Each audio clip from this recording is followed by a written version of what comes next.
আপনিও কি আমার মতো আচার প্রেমী? তাহলে আপনি একেবারে ঠিক জায়গায় এসেছেন। চলছে কাঁচা আমের মৌসুম, আর কদিন পরেই আম পাকতে শুরু করবে। তার আগেই বানিয়ে ফেলুন আমার এই সিক্রেট কাঁচা আমের আচার, যা একবার খেলে মনই ভরবে না।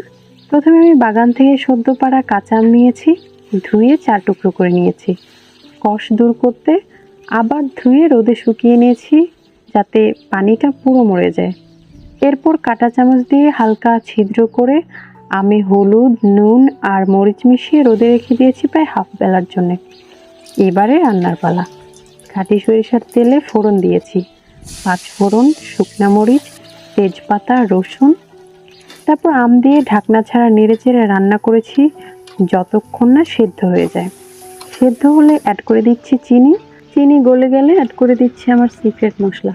দেখুন মশলাটা অ্যাড করার পর আচারটা দেখতে কতখানি সুন্দর লাগছে। দেখতে যতখানি সুন্দর, খেতেও কিন্তু অনেক মজা। এবারে শেয়ার করছি আমার সিক্রেট মশলা রেসিপি। আমি এখানে একটি আস্ত লেবু নিয়েছি, রস ছাড়িয়ে নিয়ে পরিমাণ মতো রসুন, 5 ফোড়ন ও শুকনো মরিচ গুঁড়ো সব কিছু একসঙ্গে পেস্ট করে নিয়েছি। হয়ে গেল সিক্রেট মশলা রেসিপি। ব্যাস তৈরি আমার টক ঝাল মিষ্টি কাঁচা আমের আচার।